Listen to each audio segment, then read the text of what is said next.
Buena mano sa ating One Balita Pilipinas ngayong Martes. Kaanak ng mga biktima ng war on drugs ng Duterte administration na patungo sa dahig, bibigyan ng send-off.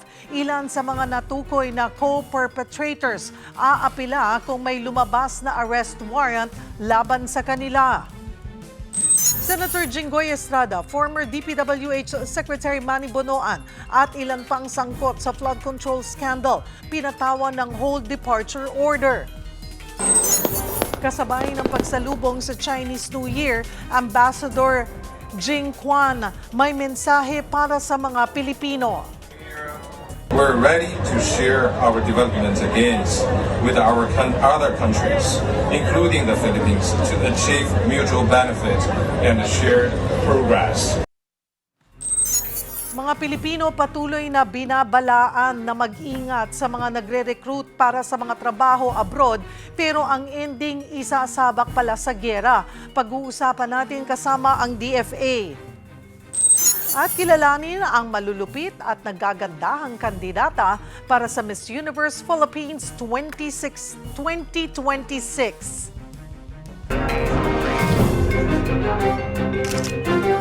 Magandang taghali, Luzon, Visayas at Mindanao. Thank you for joining us. Good afternoon sa mga nanonood sa akin. This has been my guide.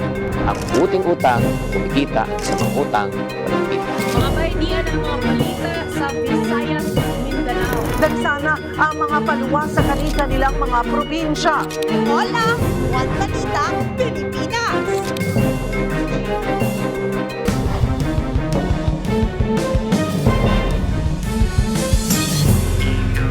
Magandang taghali, Luzon, Visayas at Mindanao. Pasintabi po sa mga nanananghalian na diskubre sa Binondo, Maynila ang isang drum na may lamang chinap-chop na mga bahagi ng tao na hinaluan pa ng kimchi. Habang sa Taguig, nangararo ng higit 100 motorsiklo ang isang minivan. Para bigyan ng mukha ang balita, Mobile Journal, Amy Atienza. Alas 6 kagabi, mabagal na umuusad ang trapiko sa bahaging ito ng Barangay Tuktukan sa Taguig City. Nang biglang, inararo ng isang Innova ang 15 motorsiklong nasa bike lane. Ang isang rider pumailalim pa sa minivan. Agad tumulong ang mga tao para iangat ang sasakyan. Bukod sa kanya, 5 iba pa ang nasaktan at naospital. Nagdulot din ito ng pagbigat ng trapiko. Kulong ang driver dahil sa insidente. Sa Angeles, Pampanga, bangkay na nang matagpuan ng isang ginang na napaulat na nawala kamakailan. Nadiskubring ibinaon sa kanilang bakuran ang labi ni Maria Teresa Mamak. Patuloy namang hinahanap ang itinuturong person of interest, ang family driver nila na naroon sa bahay ng biktima noong gabi na nawala ang ginang. Nag-alok ng 2,000 piso si Congressman Carmelo Lazatin para madakip ang salarin. Putol-putol na katawan ng lalaki ang isiniksik sa loob ng drum na ito sa Maynila. Inireport ito ng 2 nangongolekta ng basura. Ayon sa kanila, may 2 lalaking naka-minivan na huminto sa Mel Lopez Boulevard at ibinaba ang drum. Binigyan daw sila ng pera para itapon ito. Sa loob, may mga kimchi pang kasama ang bangkay. Iniimbestigahan ito, pati na ang mga marking ng drum. Sa taya ng mga pulis, nasa 35 to 40 years old ang lalaki sa drum. May isang saksak daw ito sa leeg at nasa 6 na oras pa lang napatay ng matuklasan. Wala tayong nakitang mga identification, wala rin tayong nakitang mga body marking o kaya mga tattoo. Tuloy-tuloy ang investigasyon sa kaso. Sa Iba, Zambales, dinakip sa dormitoryong ito ang isang 30 anyos na Mongolian pilot student.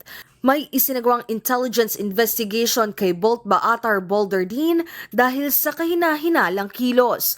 Habang nasa flight exercise, kinukuhanan niya raw ng aerial photography ang Iba Airport at ang palibot ng Palawig River. Possible isa siyang conducting espionage sa Pilipinas at doon siya ay ayon po sa report, siya po ay kumukuha ng mga pictures doon sa area sa Zambales na alaman po natin na ito po ay ngayon contested area po ito ng iba't ibang bansa including yung Pilipinas at sa China. Sa pag-iimbestiga, na lamang nagtapos si Boltar sa University of Mongolia at Civil Aviation University of China.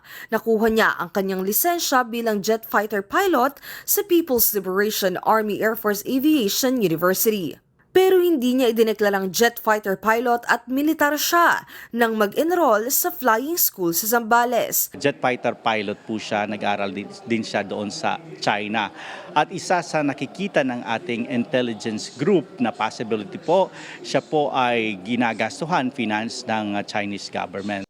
Nakakulong na sa pasilidad ng Bureau of Immigration ang suspect at inaayos na ang pagpapadeport sa kanya. Nagsasagawa na rin ngayon ng review ang BI sa lahat ng foreign student na kumukuha ng permit para makapasok sa mga flying school sa buong bansa. Kapatid mobile journalist Amy Atienza po, hatid ang muka ng balita. Sinampahan ng reklamo ng National Bureau of Investigation sa Department of Justice ang dating journalist na si Jay Sonza dahil sa pagpapakalat umano ng fake news tungkol kay Pangulong Bongbong Marcos. Nag-ugat ito sa post ni Sonza tungkol sa peke umanong CT scan report ng Pangulo kung saan pinalabas na lumala ang kondisyon niya. Binura rin ito ni Sonza kalaunan. Pero kumalat pa rin ang post at nakakuha rin ng screenshot ang NBI. Bukod kay Sonza, damay din sa reklamo ang content creator na si Ka Eric Celiz. Dahil din yan sa mga content niya na kumwekwestiyon sa kondisyon ni PBBM base sa kumalat na unverified medical documents. Kung mapatunayan na ang mga akusasyon sa dalawa, posible silang kasuhan ng cyber libel at paglabag sa Cybercrime Prevention Act.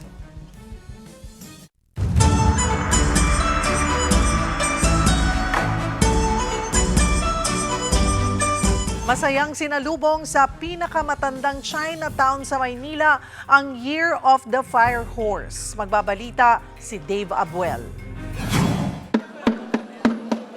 Kabi-kabila ang mga lion dance sa kahabaan ng Ongpin Street sa bisperas ng Chinese New Year. Punuan din ang mga kainan dahil sa dami ng mga dumayo para mag-food trip. Hindi rin nawala ang mga nagbebenta ng pampaswerte para sa Year of the Fire Horse. Sa Jones Bridge naman, siksikan ang mga nag-abang sa drone show. May mga binuo silang formation gaya ng pagkakaisa ng mga Pinoy at Chino. Highlight ng celebration ang napakagandang fireworks display pagsapit ng 12 midnight. Tumagal yan ng higit 8 minuto. Dumalo sa event si Mayor Isko Moreno at Vice Mayor Chi Atienza, maging si Chinese Ambassador Jing Quan. Sabi ni Jing, kaibigan ng China ang Pilipinas na isa sa partners nito sa usapin ng trading. We're ready to share our development gains with our other countries, including the Philippines, to achieve mutual benefit and shared progress. The Chinese embassy would keep its doors wide open for the engagement with all sectors in the Philippines to enhance mutual trust and understanding. Nagpaabot naman ng pagbati si Pangulong Bongbong Marcos para sa selebrasyon. Ngayong Year of the Fire Horse, hinimok ni PBBM ang mga Pinoy na kumilos ng may layunin. Dapat daw may direksyon para makakita ng resulta. Nakiisa rin sa Chinese New Year si Vice President Sara Duterte. Sabi niya, ito ay taon ng high energy at bold action. Happy Lunar New Year to our Filipino-Chinese communities around the world. Sin Yen Kuai Le. Kapatid para sa 1PH, Dave Abuel, News 5. Makulay, masaya at maingay pa rin sa Binondo ngayong Chinese New Year. Para sa update, magbabalita live si Mobile Journal, Jazz Paredes. Kung Hey Fat Choy, Jazz, kumusta dyan? Cheryl, wala dito sa World Oldest Chinatown, Pyongyang Wonchai. At gaya ng Year of the Fire Horse, nagsusumiklab at buhay na buhay ang pagsalubong ng Chinese New Year dito sa Binondo. Puno at siksikan ang kahabaan ng Ongpin Street naman nakikisaya sa Chinese New Year celebration. Damarin ang selebrasyon sa ingay ng mga musiko. Kabi-kabila ang makukulay na dragon dance, nagpasiklab din ng fire-breathing acts ang mga performer dito. Bukod sa mga nakakaaliw na performances, tinalayo rin ito para sa food trip ang hilera ng iba't ibang klase ng pagkain. Pinakasikat dyan ang tikoy na nasa 75 pesos ang pinakamura. Pinipilahan din ang hopya, xiaolongbao, binondo bites at iba pang Chinese cuisine. Pabenta rin ang mga bilog na prutas gaya ng kiat-kiat, star apple at pinya. Ang iba ay maaari rin gawing pang dekorasyon. Maaari rin makabili ng iba't ibang klase ng pampaswerte gaya ng lucky charms, lucky bracelets, lucky plants at iba pang mga dekorasyon na pinaniniwala ang nagbibigay swerte sa tahanan. Bukod sa mga gamit na pampaswerte, pwede rin mag-wish at mag-alay ng dasal sa pamamagitan ng pagsindi ng insenso at kandila. At ito nga, Cheryl, ito yung kasalukuyang sitwasyon dito sa Binondo, particular dito sa Ongpin Street. Kung makikita natin, no, ay marami pa rin yung dumadagsa dito para makisaya sa Chinese New Year. Ayan, katulad ni ate. Yan, pinapakita niya sa atin yung kanyang Ma'am, first time niyo po ba sa Chinatown?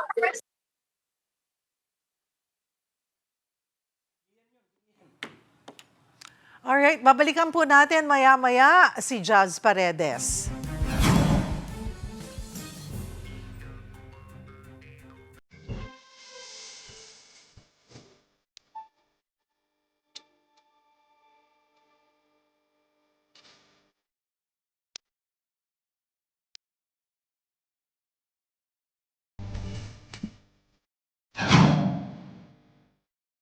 Mga bay, diyan ang mga balita gikan sa Visayas ug sa Mindanao. Happy Charter Day sa mga bay didto sa Cebu City para na sa February 24 duol na. Pero kani murag dili ni good news, no?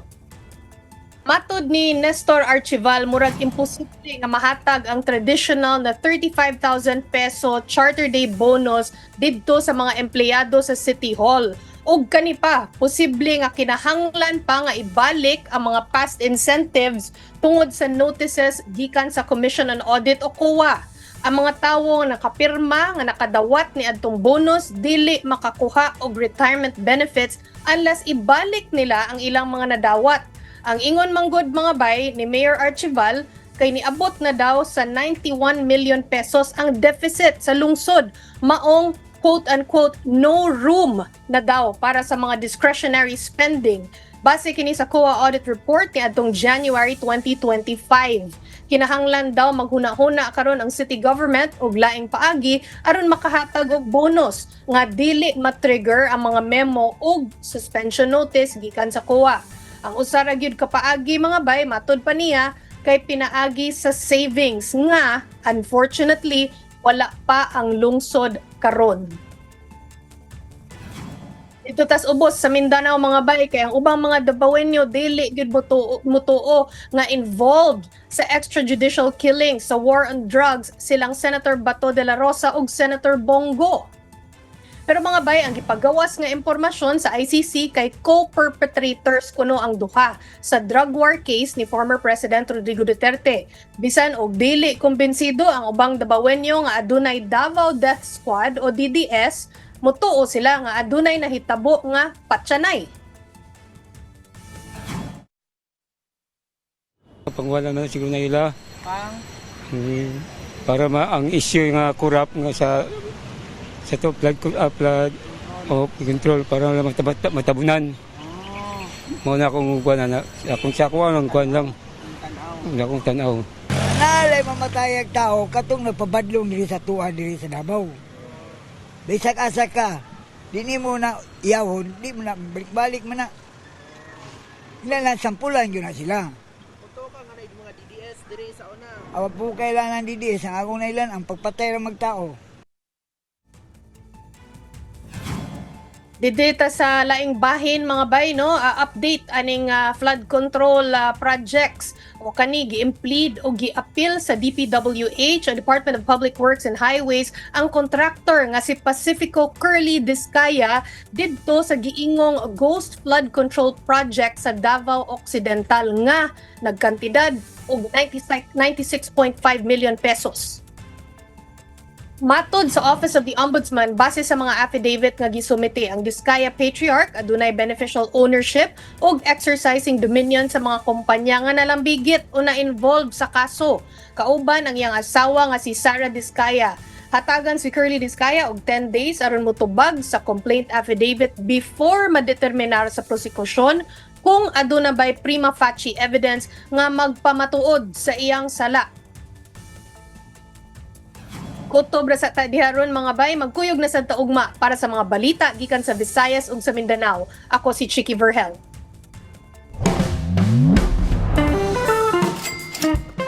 Gusto mo bang pagpalain ka ng pera ngayong taon na ito? Sa sobrang daming pera, pag naubo ka, pera lumalabas, kumakain ka, talagang pinapawisan ang pera lumalabas. Wow!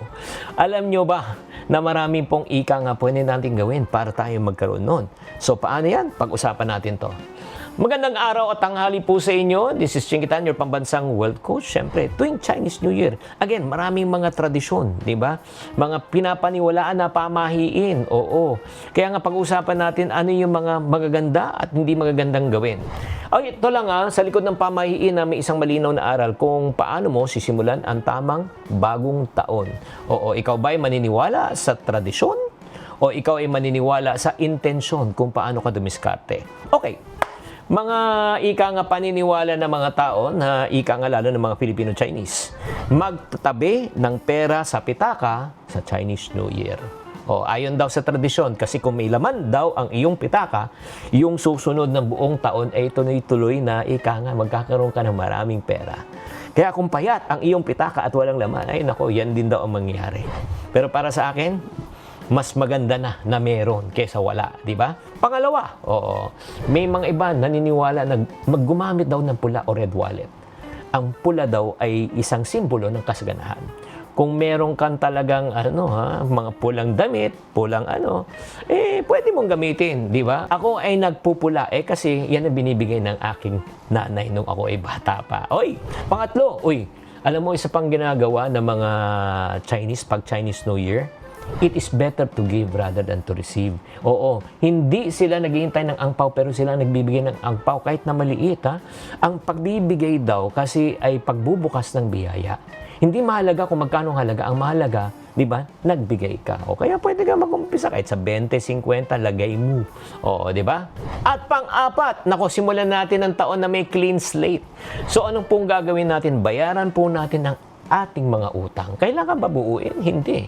Kahit na pakonti-konti, at least, di ba, palapit ka ng palapit na ikaw ay makalaya na. And last but not the least, alam mo yung talagang gusto mo talagang swertehin ka talaga? Ay, nako, mag-set ka ng financial goal. Hindi lang dapat umasa tayo sa tinatawag nating swerte. O, kunyari, ang income mo ngayon ay 20,000. Ang next goal mo, maging 30,000. So, ano ang diskarte na gagawin mo para madagdagan ka ng income? Kaya nga, kung titignan po natin, ang tunay na pagpapala ay hindi lang galing sa tikoy, sa pula, sa prutas. Nanggagaling sa tamang puso, tamang disiplina, at tamang dasal. Sana nakatulong tong episode na ito. Tatandaan, tamang karunungan, tamang disiplina po ang susi sa pagyaman. Susunod, mga Pilipino patuloy na binabalaan na mag-ingat sa mga nagre-recruit para sa mga trabaho abroad pero ang ending, sasabak pala sa giyera. Pag-uusapan natin kasama ang DFA. At Simbahang Katolika may panawagan sa mga mananampalataya para sa paggunita sa Ash Wednesday bukas. Yan at iba pa sa pagbabalik ng One Balita, Pilipinas.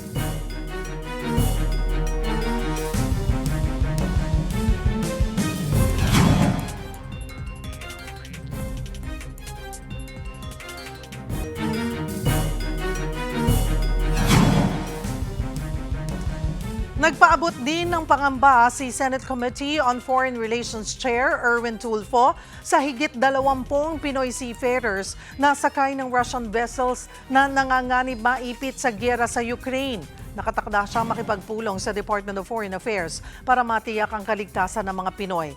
Pinatitiyak din ng senador na mabibigay ang karapatan ng Pinoy war prisoner na sa Ukraine na si Raymond Gumangan. Isa si Gumangan sa mga Pinoy na na-recruit na nagtatrabaho o na magtrabaho sa Russia pero pagdating doon ay isinabak sa giyera. Dahil dito, muling nagbabala ang DFA sa mga Pilipino na huwag basta-basta kakagat sa mga inaalok na trabaho sa ibang bansa. Para pag-usapan yan at iba pang issue, magkakausap natin si DFA Spokesperson Assistant Secretary Angelica Escalona. Magandang tanghali po sa inyo, ASEC. Magandang tanghali, Cheryl, at magandang tanghali po sa ating mga kababayan. ASEC, unahin ko na po na kumustahin ang kalagayan ng ating kababayan na si Gumangan. Kamusta na po ba ito? Ang balita po namin, we have confirmed information na si Mr. Gumangan ay prisoner of war sa Ukraine. And based on information available to us, he was serving with the Russian Armed Forces. Nanghingi na rin po tayo sa mga otoridad ng additional information about him. Pero ang gaya nga ng nasabi ko sa mga ibang interview, this is a complicated process. The Filipino fighters are in war zones at hindi po partido ang Pilipinas sa conflict na ito. So any release or repatriation of a prisoner of war is subject to agreement between parties to the conflict. Magiging yung access to prisoners of war, this is governed by international law and the policies of the detaining state. So sa pag-uusap na po yan ng Ukraine at Russia? Yes po, yun yung ating base sa ating international law, for prisoner of war siya, it really depends on the agreement between the parties to the conflict. But nevertheless po, we requested assistance from authorities on both sides at maging sa International Committee of the Red Cross. Mm-hmm. So ano po ang pwedeng mangyari? Ano bang pwede natin magawa para sa kababayan nating itong si Raymond Gumangan na masagip natin siya? Kasi sa base sa investigasyon na isinagawa ng ating bansa ay malinaw na naloko siya dito sa pinasukan niyang trabaho? Well, base po dun sa kanyang sinabi sa video and also yung mga sinabi ng family members niya, merong panlilinlang na involved dun sa job offer. Kaya nga po, laging pinapaalala ng DFA, ng Department of Migrant Workers at ng buong Interagency Council Against Trafficking na maging maingat sa mga overseas employment offers dahil pwede silang maging biktima ng illegal recruitment o malagay sa panganib. In the case of Mr. Gumangan, we are exploring all avenues. Kaya nga nang nasabi ko, we are coordinating with authorities on both sides and also with the Red Cross. Mm-hmm. And so far, have we heard from them? Wala po. This is in process and as I mentioned, this is a complicated process but we are doing this at tinututukan po natin. Opo. Paano po ba, ASEC, nagre-recruit itong mga foreign armed forces ng mga Pinoy dito sa atin? May mga kasabwat ba silang agency o mga Pinoy na illegal recruiter? Mukhang karamihan po ay through online, online job offers. And at the moment, the DFA has no confirmed information regarding any officially registered office in the Philippines linked to such activities. But when we look at the aspect of recruitment, it's important also to note na this is a whole-of-government approach. Nabanggit ko nga kanina yung Interagency Council Against Trafficking. So ito po ang government body na mandated to formulate programs to prevent and suppress trafficking in persons. Ang head po ng IACAT ay ang DOJ, kasama po dito kami, the DFA, DMW, pati ang Bureau of Immigration, NBI, PNP at iba pang ahensya ng pamahalaan. Because prevention of illegal recruitment and trafficking in persons requires a whole-of-government approach. Mm-hmm. Bakit daw kaya? Magkano ba ang inaalok na sahod, ASEC, at kumakagat ang ating mga kababayan dito sa pagre-recruit sa kanila? Iba-iba po yung claims, mga ilang libo po yan, malalaking halaga. But again, this is being investigated by IACAT. May datos na ba ang DFA kung ilang Pinoy ngayon ang na-scam at na-deploy dito po sa mga foreign armed conflicts? Sa kasalukuyan, wala po tayong tiyak na bilang, but ang DFA ay mayroong 5 active requests for assistance involving Filipinos fighting in this conflict. Hindi po namin mabibigay ang kanilang pangalan at mga detalye at the request of their family. This is inside kay Mr. Gumangan. Similar sa sitwasyon po ni Raymond. Yes, so 5 other active requests for assistance involving Filipinos there. Okay. Pwede rin ho bang makasuhan yung mga Pilipino na sasabak sa mga foreign armed conflict kahit na lumalabas na niloko lamang po sila? We're at the moment, we cannot really say, because we don't have complete information, hindi po namin masasabi kung sila ay magkakaroon ng legal consequences o mawawala ng Philippine citizenship. So ang masasabi lang namin as far as the law is concerned, the loss of Philippine citizenship on the ground of foreign military service requires rendering service to a foreign armed force and taking an oath of allegiance. So wala pa tayong verified information, not enough information, so we cannot really comment yet. Ase kapag Filipino o dual citizen ka, bawal kang sumali, di ba, sa militar ng ibang bansa. So ano pong mangyayari sa kanila? Marirevoke ba yung citizenship nila? Or katulad nga po nito ay iba yung sitwasyon eh. Parang naloko po sila eh. Kaya nga po, hindi pa kami nagsasabi ng anything definite about it. We cannot say with certainty we are assisting him because we have no proof. At the moment, we don't have all the full information na fulfill yung requirements ng batas tungkol sa loss of Philippine citizenship. Ayon po kay Senator Erwin Tulfo, nasa 24 Pinoy seafarers yung naiipit sa Russia dahil nga po sa giyera sa Ukraine. May impormasyon po ba tayo kung nasaan sila at kung kumusta rin po ang lagay ng ating mga kababayan? The DMW and DFA are looking into this matter. So sabi nga po ni Secretary Hans Dakdak, the DMW is currently validating the identity and the deployment records of the seafarers. So wala pa po, so nandun pa po tayo sa proseso ng verifying yung mga pangalan. Opo. Hingi na rin po kami ng update, Asek, doon sa Pinay na binugbog ng isang foreigner sa isang mall sa Singapore. Kumusta na po ang kanyang kalagayan? Opo, in touch naman po ang ating embahada through the Migrant Workers Office and OWA in Singapore. Nag-reach out na sila dun sa victim and they offered assistance.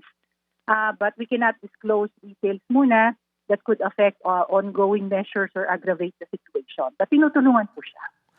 Pero doon po sa huli, ay nagsampa na po ng kaso, di po ba? Nasampahan na ng kaso yung suspect?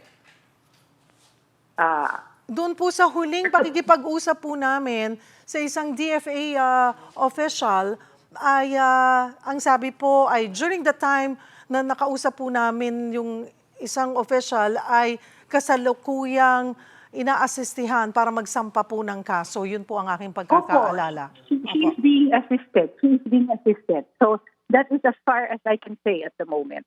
So masasabi po natin na personal na po niya yun. Ayaw na po, parang it's personal between the suspect and yung ating kababayan na po yun. Yung nangyaring gulo sa kanilang sitwasyon. All I can say is she's being assisted po, and we cannot say anything that could aggravate the situation. Alright. Balikan ko lamang po ng kaunti yung sitwasyon po ni Raymond. Ma'am, sabi nyo nga po ay nag-reach out na tayo sa dalawang bansa and sa tulong din naghumingi din tayo ng tulong assistance sa Red Cross. Pero mayroon na po bang kababayan or any official na nakausap na si Raymond or hindi po posible yun because nga prisoner of war siya? We have requested for more information and requested for access. But again, we have to wait for the authorities of the detaining state because of his status as a prisoner of war. Ano po ang ang atin po bang kayo po sa DFA or ang DMW ay patuloy ang ugnayan po sa pamilya ni Raymond? And so far, ano po yung assistance na naibibigay natin sa kanyang pamilya? Opo, it's the DMW who is directly in assistance with the family of Raymond. But again, on our side, we are coordinating with authorities.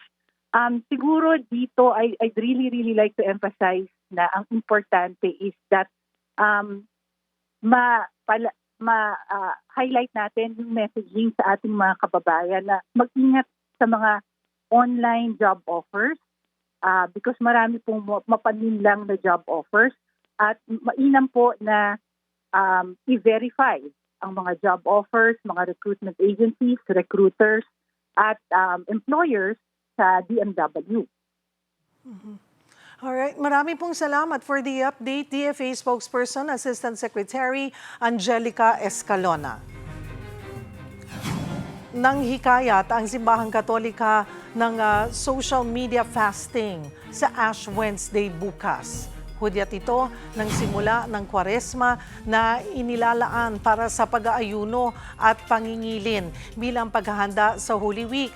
Ayon sa Catholic Bishops' Conference of the Philippines o CBCP, bagamat pagkain ang tradisyonal na fasting bilang act of repentance o paghingi ng kapatawaran, pwede ring iwasan ang paggamit ng digital media para hindi ma-distract at magkaroon ng oras sa pananalangin. Milyon-milyon na ang views ng isang content creator sa Masbate na mahilig magmukbang. Ang madalas niyang kinakain seafood na hilaw na buhay pa. Para bigyan ng mukhang balita, Mobile Journal, Ray Vicente.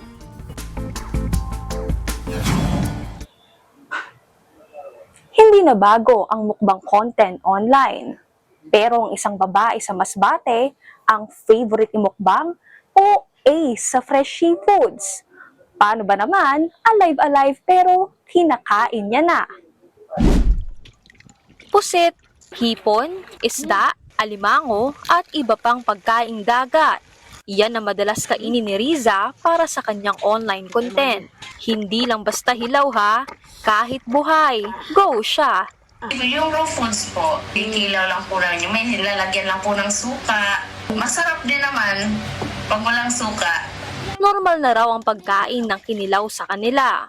Lalo kapag low tide dahil mas maraming seafood ang nahuhuli.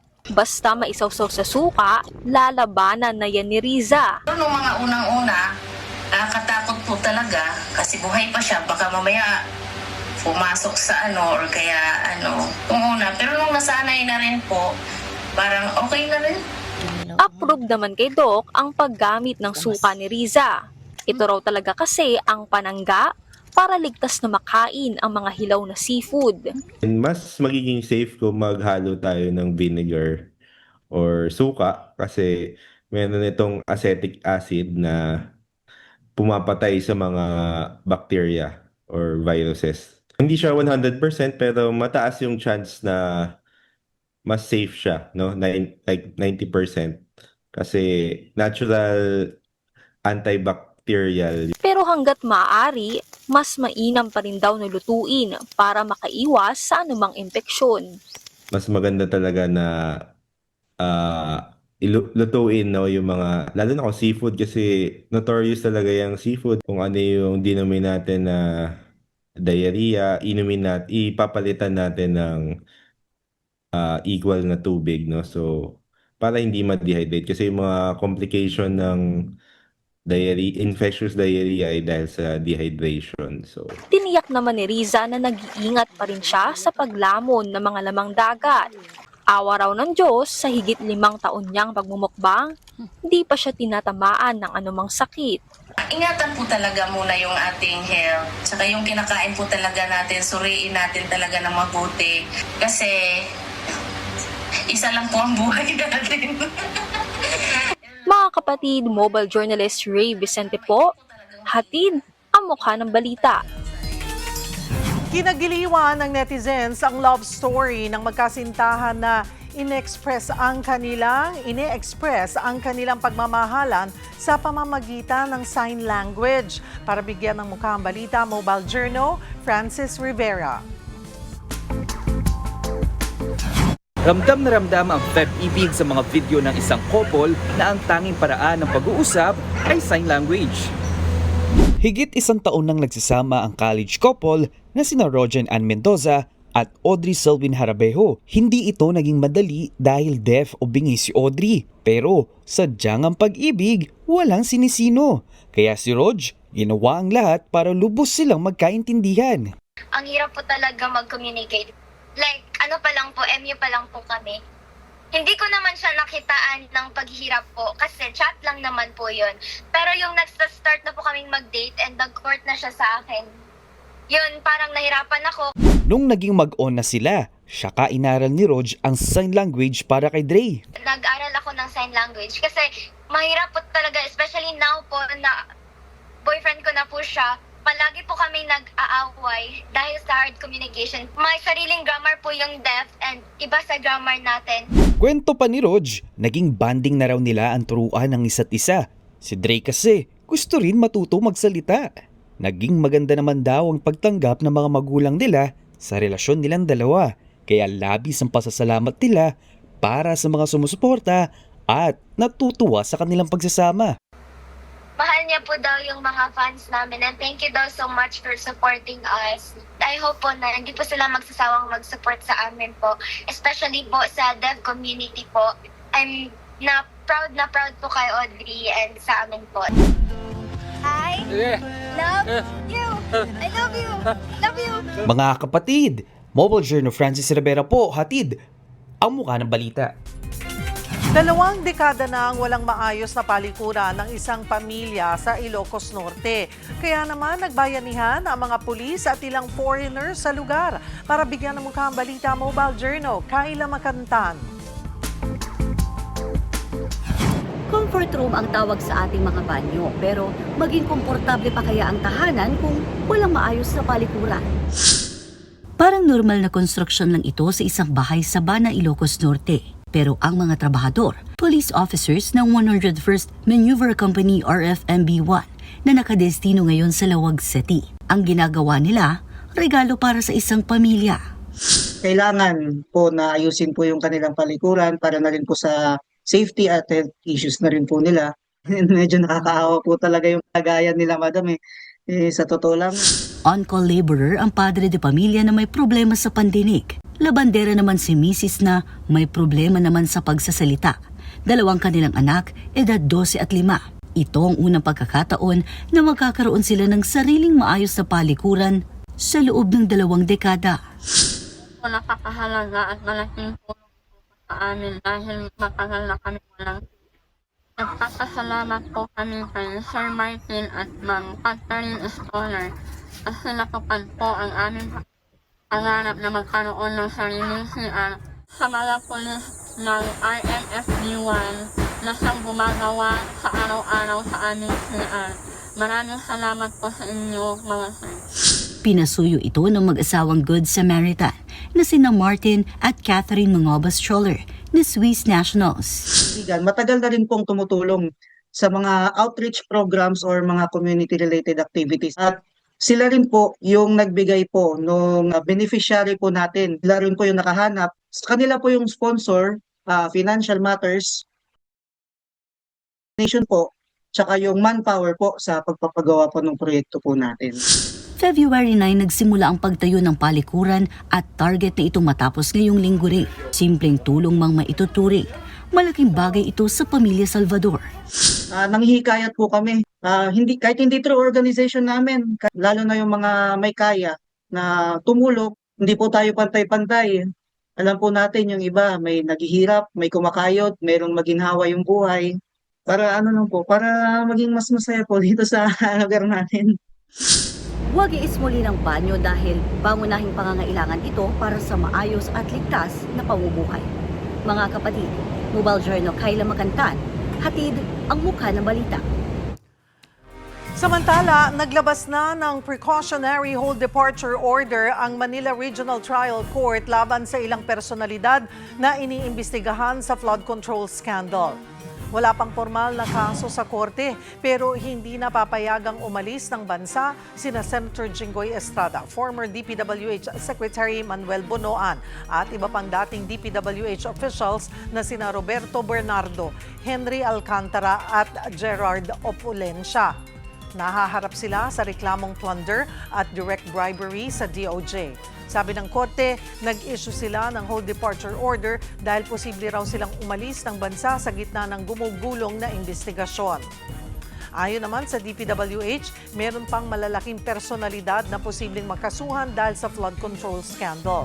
Isinumite na nila ang listahan sa ombudsman at posibleng ilabas ang iba pang detalye tungkol dito ngayong linggo. Samantala, pinakilala na rin ni Public Works Secretary Vince Dizon ang mga bagong opisyal ng DPWH. Sila yung pumalit sa mga opisyal na nasangkot sa flood control scandal. Matagal umano ang mga opisyal na ito sa ahensya pero hindi napopromote dahil wala raw backer na politiko. Susunod, kaanak ng mga biktima ng war on drugs ng Duterte administration na patungo sa dahig binigyan ng send-off. At kilalanin ang nagagandahang kandidata para sa Miss Universe Philippines 2026. Yan at iba pa sa pagbabalik ng One Balita, Pilipinas.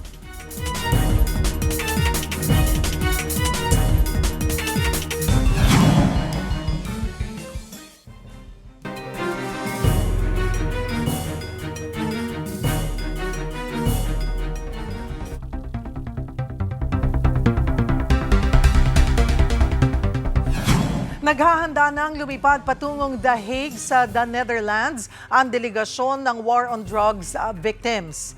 Nagsagawa ng press conference ang pamilya ng mga biktima at human rights advocate bago ang send-off. Hirit nila, mapanagot si dating Pangulong Rodrigo Duterte na nahaharap sa crimes against humanity.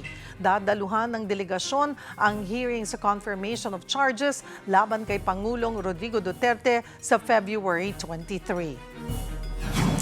Mariing itinanggi ni former Justice Secretary Vitaliano Aguirre ang pagkakadawit niya bilang co-perpetrator o kasabwat sa madugong drug war. Sa panayam ng The Big Story ng One News, sinabi ni Aguirre na last year pa niya narinig na idinadawit siya sa kaso ng war on drugs. Pero giit niya, hindi totoo ang aligasyon sa kanya ng International Criminal Court o ICC. Katunayan, isa raw siya sa nag-utos noon na imbestigahan ang aligasyon ng malawakang patayan sa drug war. Wala pa namang arrest warrant na inilalabas ang ICC laban kina Aguirre. Pero ko-questionin niya raw ito sa Korte Suprema. I hope to make or to draft a petition before the Supreme Court at dapat merong justiciable controversy.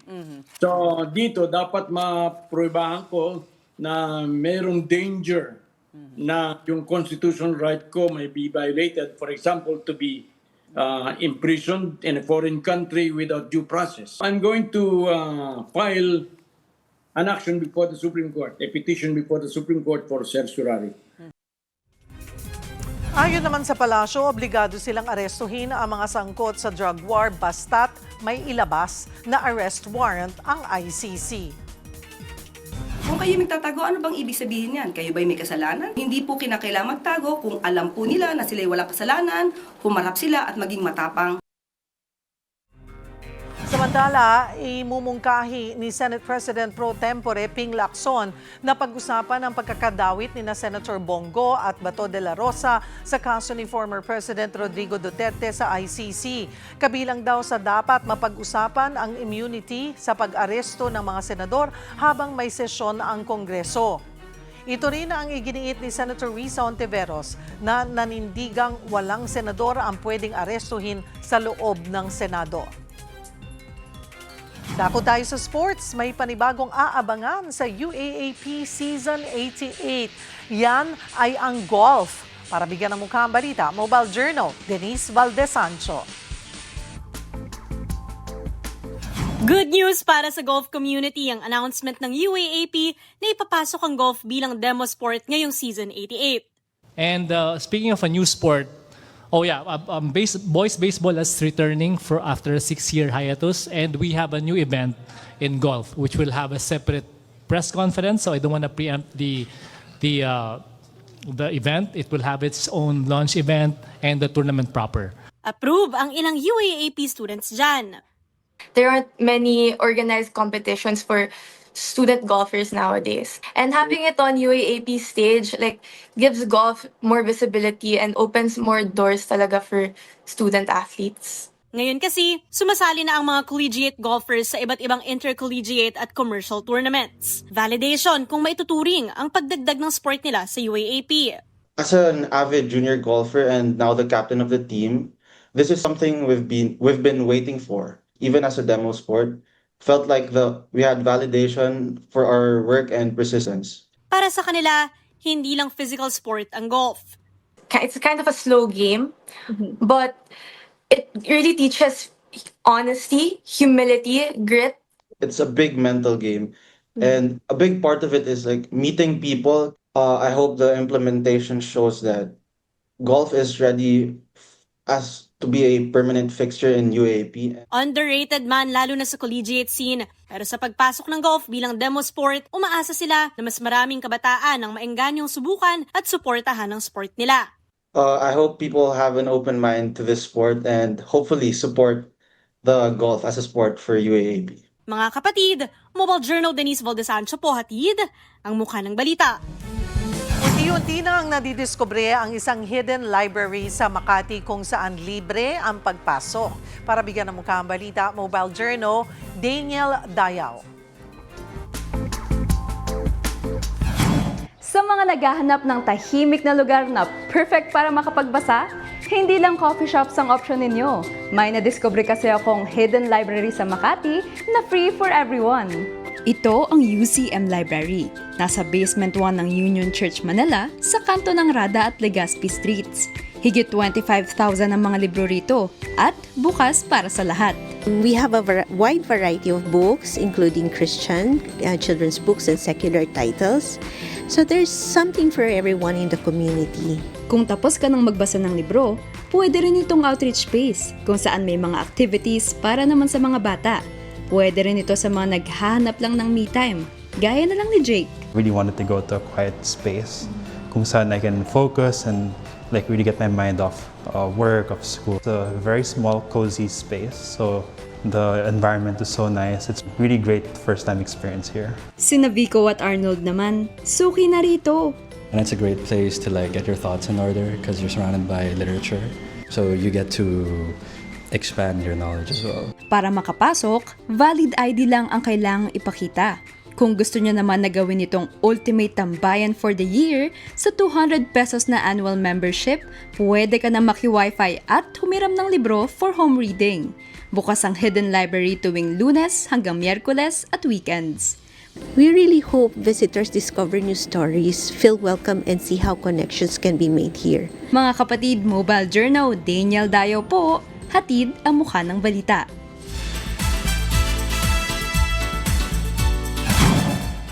Hola mga kapatid, sinampahan na ni Michelle D ng cyber libel complaint ang content creator na si Zian Gaza.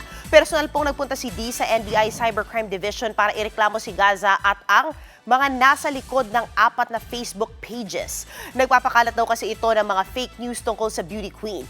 Isa nga sa mga post, sinabing tumakas pa daw abroad si D matapos akusahan ng pang-torture umano sa driver ni Rian Ramos. Giit naman ni Gaza, damage control lang ang reklamo sa kanya. Si D naman desididong mapanagot ang nasa likod ng mga malisyoso at maling impormasyon laban sa kanya. Alam ko naman na artista ko, I'm a beauty queen also. I know scrutiny is always part of the job.